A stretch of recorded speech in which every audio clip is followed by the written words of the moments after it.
tok nuere tete ka ban tok nat baro ke kui ban tok nat long no ko bi konten kon do ban ko ngat no goriko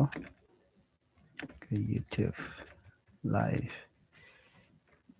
okay right now.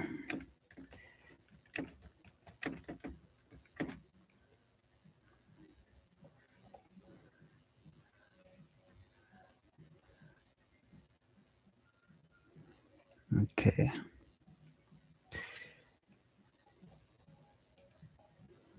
Okay. Chana kiladan chana jatuk. Min gor gwas min obana ngach ki bukon ngech no katungnat no buka la bani bani tognat. Gwad min la gwar ke no la lel ka bani tognat. Dong de ngaja ngu chale le tognato. No teka de ke kata dong de gwar ke je dong mu gori tok ki gor tognat. Dong de gor no ne na di gor ne di gor tok. Mene tognat. Dino yo me chale le gwar ne ke bani tognat. No la language la da gere ki gwala da gejen mukulete ka tok ne me tok otama ne mene nas ne mene tok nas no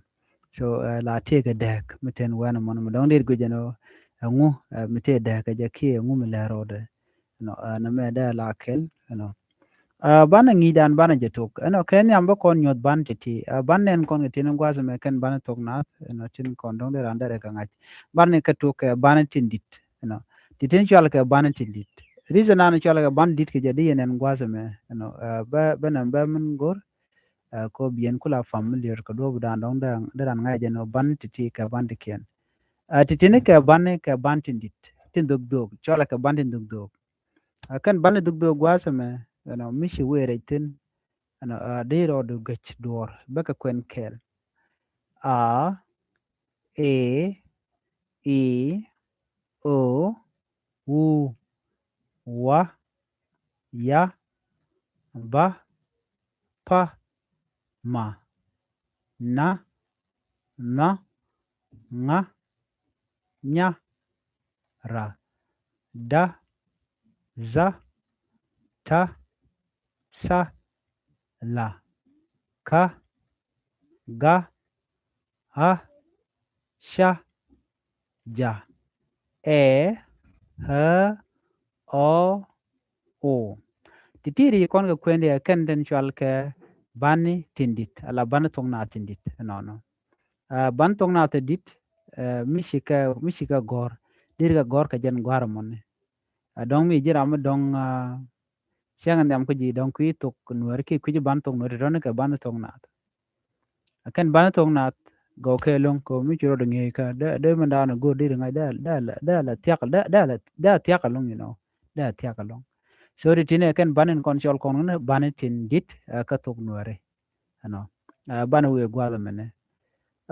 kan ban tong nuere to ke banen ti tiene ati de gwasa mene ati ti chol ke ban tin tiene banen tiene odi ken ala ka ken banen kon pai kon ken tiken ke da mi jini gwiji ban ti tini gwada diri jiga no ti ka ti dug diri nen se ka a me kana ar din gwada mo tiken ka dek mi chi gwinye no dong diri we nyamde diri gwiji no tiken ka dek ne me a tot mi chana ne mo gwar ku gwada me de kon jing no moni e a ndi ti no ka tungna ka kuje mo ti chwala ka bani tin twani kan ban tin twani gwasa me wo cha gor din che ne me ntame ne me a chala a ne me e ne me e ne me u ne me wu ne me wa ne me ya ne me ba ne me pa ne me ma ne me na ne me na ne me nga ne me nya ne me ra ne me da ne me za ne me ta ne me sa ne me la ne me ka ne me ga ne me ha ne me sha ne me ja ban we pin gwaza me ko bi kon man lero go ban yekule nen ati kon ke ban jak gwaza me ne meni a e ke h ke o ke wo no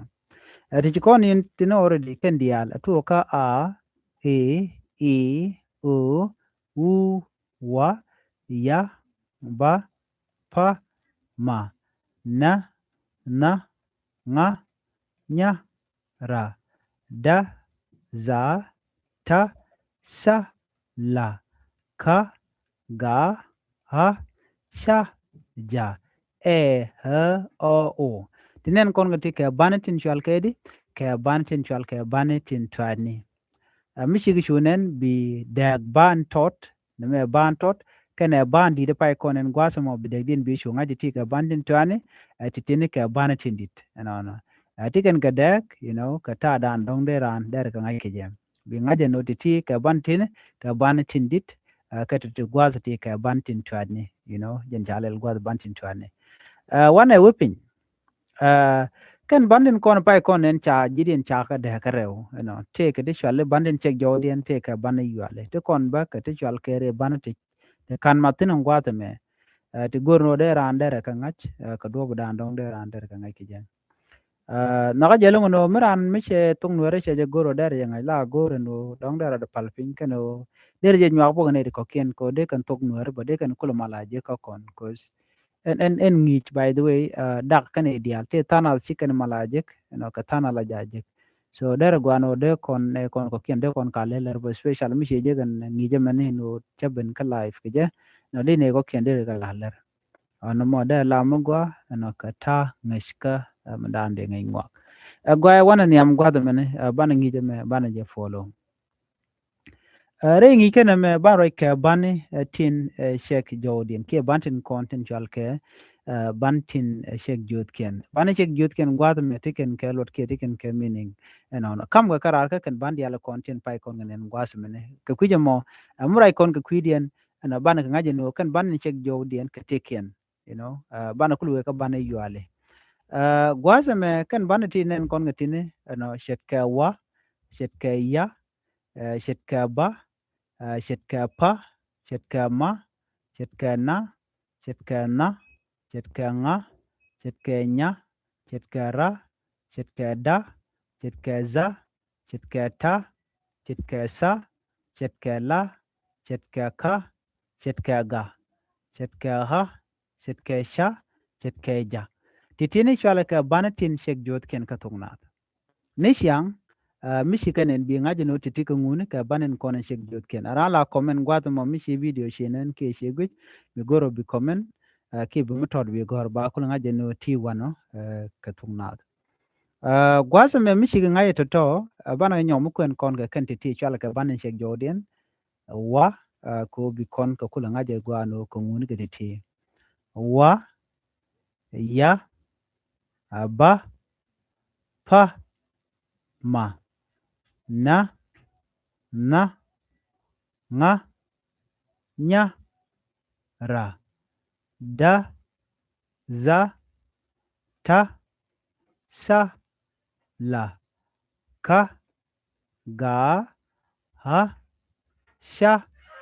ja tinen kon ga tini chwala kedi chwala keno ken ka bane tin shek jot ken bi ngaje no en michinen gwasa mo ka ken bande ti ka banen kone shek jos ken ti ke ruli ke ngote gor no be gor gwasa me ka me gor jeno be tong na be ngach ti tini chwala ka banen shek jot ken te ken ka lot be ko nyo de gwasa me lodien mendeten kan bande ti ken ka banden konte la tuoko ne kerier de ko la rone ne gwad mene bunny sorry okay bunny tin shek tin shek youth ken la tuok keni ke riet ka la kene good ke riet ba Michigan en kediti kan bananen kon gete gwasme nisyang kan banatin kon chol kon ke e bani ti shal ke ti banen chek jodien gwanne dial nisyang ko gur jeno bi do bi ngach banatin chek jod ken la tuo kene ke riet ka la ken gut ke riet la mete rien me gwar ke la tuo ke ngu ke ba en chek jode ni siang ene ba me gwar ke ki riet me gwar ke riet en riet gwar ke mo en riet me gwar ke ba dil to ngu ba dil to ke ba en chek jode no do me ken ngach ene dur changa jen to mi to shi gor teme men yam ta ba chwal ke de ba en chek jode chit ketin kon chan ngi gwa ne ka ban kon chek jod ken ni siang murai kon ke kwi bane bidel ngaje no de ban titi ke ban tin kon chek jod ken ka ken banen kon tin ried ni siang no chit ke ya ne me wa ne me ba ne me pa ne me ma ne me na ne me na ne me nga ne me nya ne me ra ne me da ne me za ne me ta ne me sa ne me la ne me ka ne me ga ne me ha ne me sha ne me ja titini chale ke bane tin kon tin shek jot ken ko kujemo brana goro broda kafika ko run che jibile dal gwada danan go jeno de tongna de kwen ne me dar gwano de jena lingono shana min we ka bandin ko ken te ga ban ya kamrar ka banin kon te nyal gwasmo kan bana ya kam nyal gwasmo bana ka jek chwala ken o ken ka bana te chamat no bandin en kon te gwasme bantin chamat ka bantin shek jodien kan ban shek jodien pai kon right tin gwasmo cha banti cha kamat kan ban chamat ken tine no de kon je gwasmen wone na ana me mishalinya nya chaja mat ke ban dangro mishale na keneya na keneya misha ka mat bu ko no mishal de mishalinya jente ke nya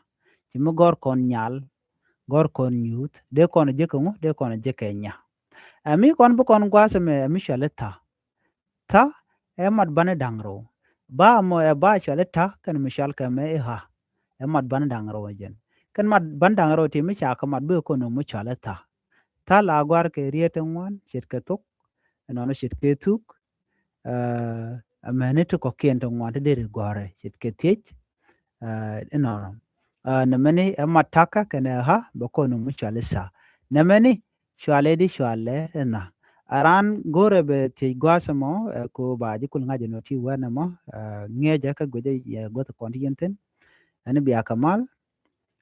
ko bi quantity bu kono kula ngach na meni ena jerman chana dik emat naka kene ha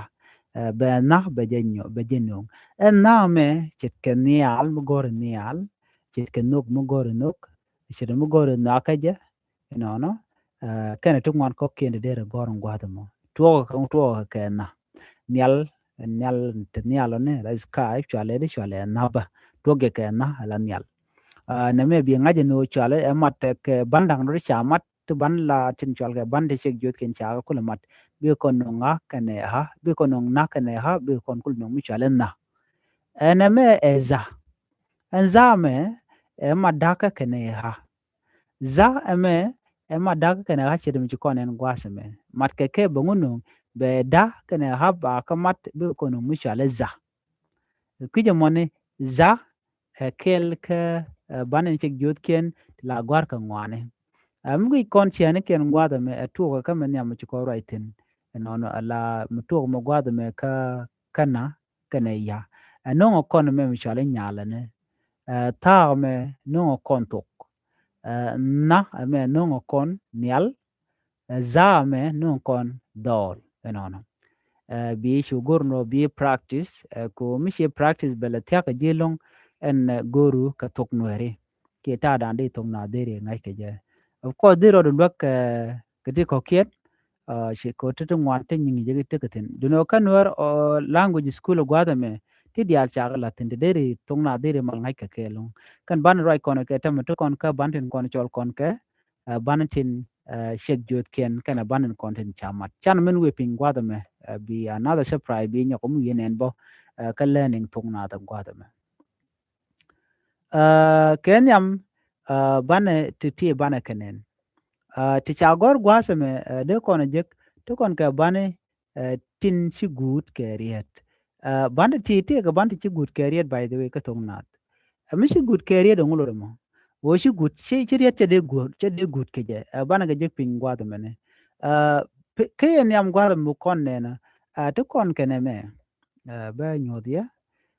ne me e kach mit gwa de mene e cha kach ne mo kach jen gwa e korek shi gorno no kaka akacha a korek men chi gwa je ne me mi cha gor gwa cha kore kajje cha ja cha matin gwa de me ne me engu erong tele je ka tungane tele je ka tuk nwere tele mu gut kamu tele mu gut keja mi shi ling no che de gut keja bi ngaje no gude ko gude kesha jet ka kach jet ka kwach na che kwach cha de mo keja no ken tu ngano ken de gor la ja la tuk ni je riet che gut kamu che gut keriet mi che de gut keriet ba je no e sha en ried mone mu kon man do dien gwaseme bala ried dien ne mene det point de ne me ta la ta ne mone det korega ne mone gwad me cha kon bilele det cha ta me cha wo cha gwada cha kamu cha kamda det ka tung nweri ne me teleje ne bongu erong ko kon chi korek men gwangu dede me ne jela korego ne mi gor det no changor ni kwet ki kweni ti dial to beddi lata bu tabatetin mi shi de ling shi der gut kada bi ger bi ngaje no gude ko gude keta mere dien gwasa me men la dera na ne me chit ke kit jen chanen mi chaw kit de me shi ne mene correct du no ne me ngu ne me shi correct tel mu gut ko tel mu gut ke da ko kon gude ko gude keta ko kuje mo ne me ngu wrong ne me jen gwa kit shi kid ne mene correct de janone mere dien de kono ten ne me chelele ne me bab ke bab bane garje kareo gude kan gude ka pa ne me correct bab men chi mo correct gene ne mene bab la ba me la ba che gud kan che gud ke riet ka tungnat ano mi jira mo dongai tungnwere ke kwi tung bi ngaje no de ba che gud ke riet ka tungnwere mi shi che de ling chet ko der gud ka ba gude ka bab gude ka pa la pa gwa me jala korego ne along me gud ka pa ajala korego chet ka rup chi rup e pa ra ke u ka pa rup ki rup bi dil ngaji mu pa ajala korego ne me shi koreg mi chelele ba gwa me to kon kene me mi chelele gak gwa me ni no beje nyot kon ne me e gak ne me korek ko te katetin e gak men la rong ki men jegene ne me jen jegone ne me chelele gak atame mi nyodo ne me ngu e rong tele me gut ke ga ka tungnat mi shi de ling shi der gut ke ga bi ngaje no gude ke ngu gude ke ka ne me ruli jen ka tungnwari me der ander je gor ku yo tungnwar bi chu gwa da dan raji ka gori be chwa chung e tiu no ne me jen lise ci kono gu jore de won kwal nyono kon man tuok ne me jala korek ne me chi korek ne me jala korek ne me jala korek ne me jala korek ne me ajen good career do ta ajen good career do ba ajen good career do sorry pa ajen good career do ka ajen good career do ne me keneme chet ke ala ja che good career da che good career ba che good career ga che good career chan example me ngun gwaseme ne me kach correct ne me tut correct ne me bab correct ne me tok correct men chia correct jane ne me keneme bana ko kwen kel ne me chi correct kaji tel mu good ke ja ne me chi correct tel mu good ke da ne me chi correct tel mu good ke ba ne me chi correct tel mu good ke ga bi gorno jin bi rul ti bi ka ngach no ko bi tung nuar du be chwa ma la thya ka long ke be chwa chung e tiu wa da ne raji ki gori ka tung na ko ke very important ketin kon ngai ka gwa gwada me betedi bu kon ngai gwada me ana ala te de chwal ke bani yuali ci kon ke lela nin kan kon writing but right now chana ku benten to bani yual ka te kon kere bani te goro jin be ka gwada dana gor jeno be tok bi ngach bani yuali kere bani de diena ngo bani yuali kan te nyam tone bani yuali kan yos ke be nyot kon bani yuali panken ke ban ralat ne ke derit ka mi charit chaje tok ke ban chek jode ba bayol ka ba jela derit ka namone kan bani yuali kene ti tenen kon ketine bayol ka manyam a e i o u e h o o titini chala keri chala ka bani yuali titini ka bani yuali lalat kene ka derit ka bani yuali ka a e i o la bani a e i o kedi ka bangwan mi aje gono bani yuali kedi ka a e i o ko bani te kon ga godangro bona nyam man yos ke rewi ka South Sudan yot ke a e i o bona rewde bona yos ka rol Ethiopia ka Gambela man chwal ke abasha dahe ante man use kon gwadam use kon man dan and yos ka South Sudan la a e i o hu e h o o kena kon use kon ka bani yuali gwazam ka a e i o kedi ka bangwan mrediana me man bana nen ne mene re banti ti ka bani kone sha banjor ka tungna titken ke bani yuali badino kan ka larich ko bani ngwan ke cha chu guje no bagalat gulka baga chole di baga chole re bani na me ha he i ho e he ho tim gor kor gwad mene men nyama dan ci konen gwad ne me i je bayol kam i gwad me ajala ngo ajala ba en chalke ere baka ke kuje moni ha la ha he i o e he ho chala ke re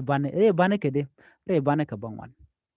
ne siang re bane ka bangwan shubo parwe jano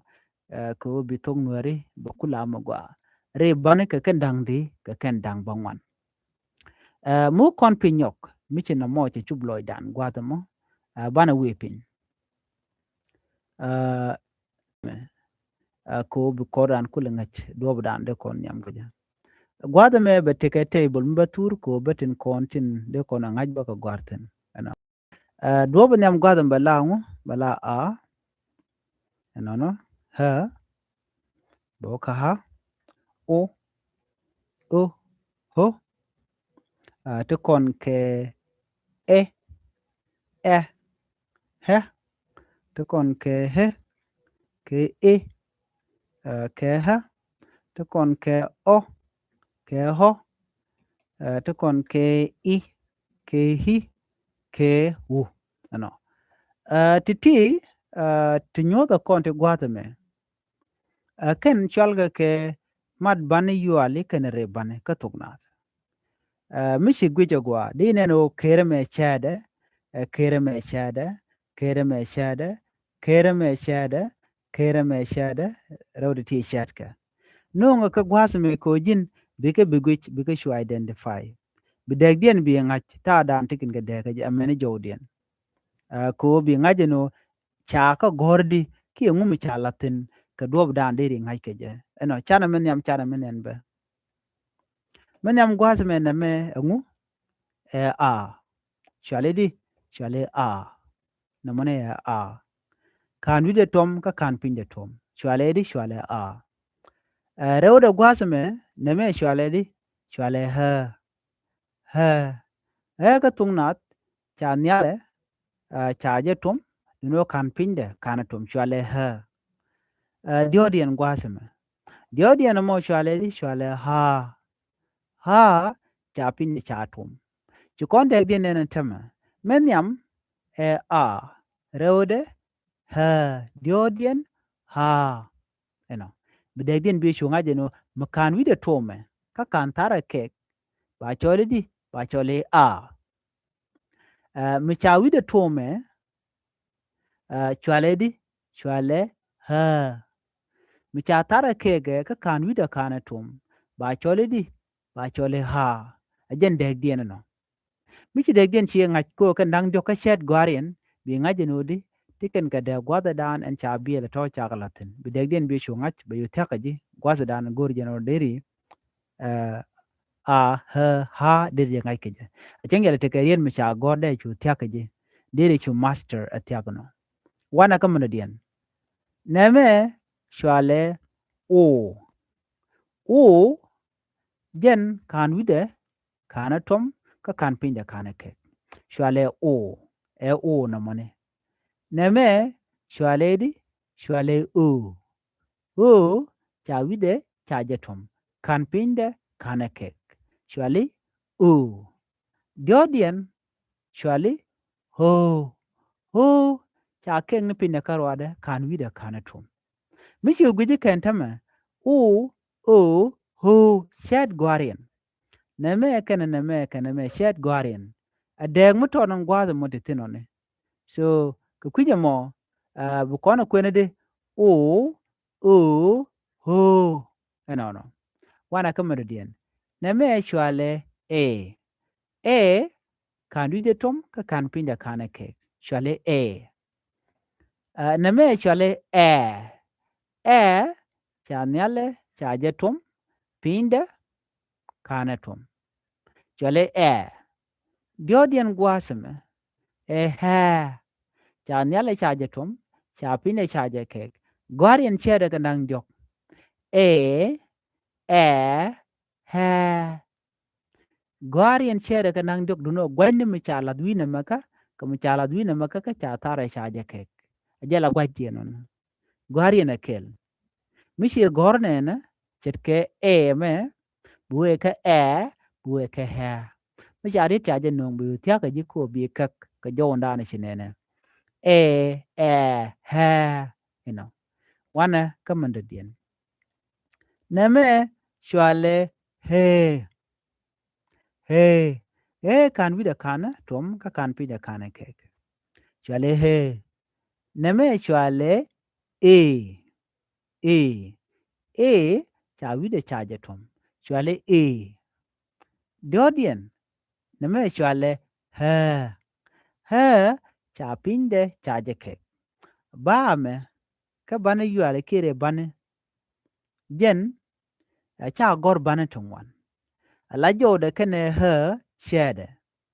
benyo de gwada me jone meka kene jone meka la chede enono nicha chit ke shet ko shet ke jode ke dangro la kene chet ke duob dana de ko ngai ke je neti ngwan ya te na ke cherte golten dino jegeje lo ken bandangro to shet jodien ko tin gwar ke riede te nyala la ki ha wane kamendo dien gwatame ka bayol ka re bagatin kon ya matken neme shwale di shwale o kan pinya kana kek jenen jenmo shwale neme shwale tiken ga de kane ko jen cha tara cha je kek mi cha tara kek bo jo be je ger ba je chole di ba je chole jen te kangu jen te ke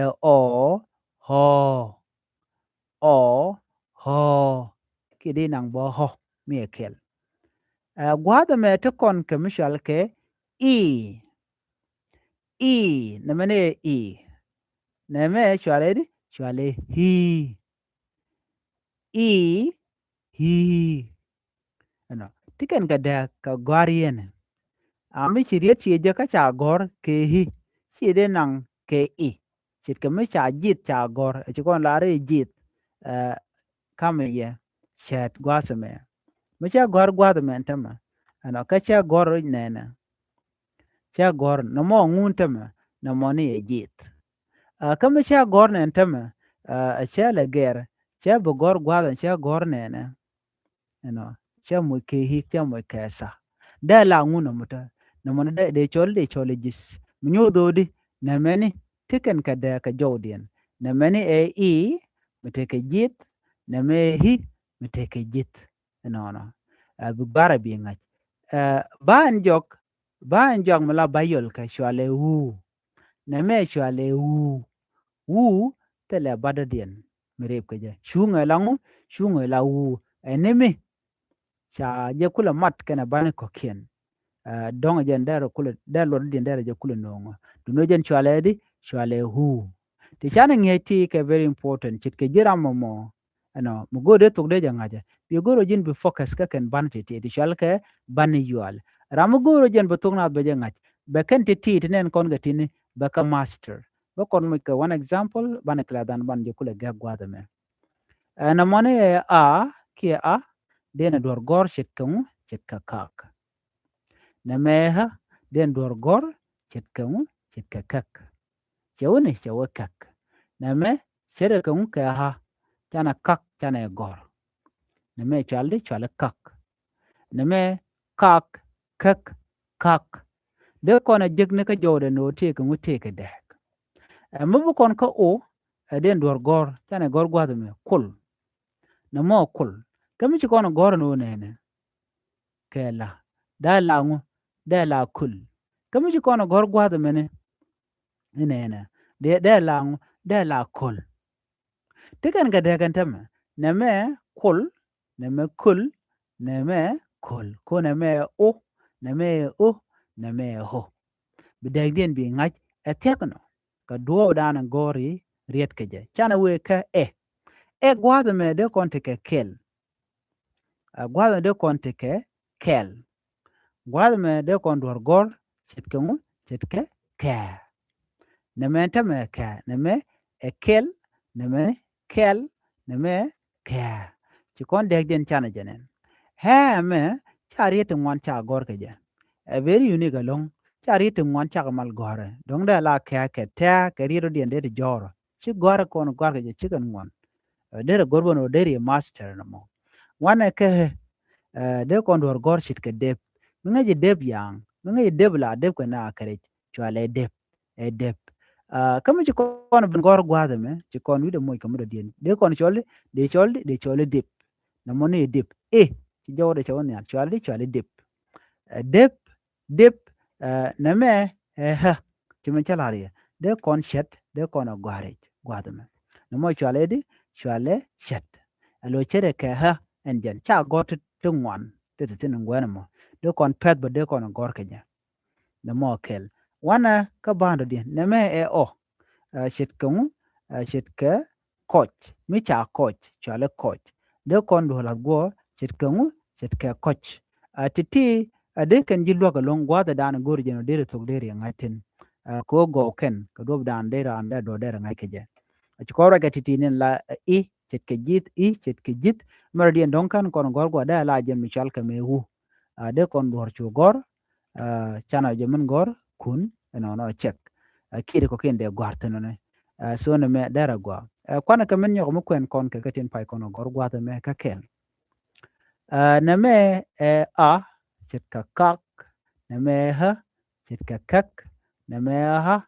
chet ka kak na me o chet ka kul mu kul dor mi chaji ye da dor chala kul na me o chet ka kul la to ke ji na me ho chet ka kul la to ke ji kul ngon ken kul kel na me chet ka kel na me chet ka kel mi kel ga ni chet ka re ki ring de kel chala kel na me ha chet ka jan point de agadan yam en kwandam ni je chale ka chet ke he de kon deb jek de la deb yang de la deb rach na me chet ke chet ke deb mi deb ke ngwane re yer de chale deb na me ha chet ke shet point shere ka mi la de chet ke me la chale english chet ke example chale shet na me o chet ke coach chet ka coach mu koy ka dor ke li chale coach che coach na me ho chet ka coach mi che coach jinak na me chet ke jit na me hi chet ke jit na me hu chet ke kun en lisan dan be pegen wana mo bana nyogo jegurun ka another listen da dien me de kon dial te kan itin chuje puru jino jin bi channel bi support bi subscribe ko bi ngije me bi chwa je kan ishang bu kono wo ka kel ka chang ka live video ko bi ati dial ti biak ngajum kwasmo Kontine ka class bum la ne angi ni shang ke Saturday. Der wen gwada mo der tinitin kona go de ti der ko ti ko ngi ti o tira nyung tong na no an bana de jegen wen mi ta ka mal bye bye.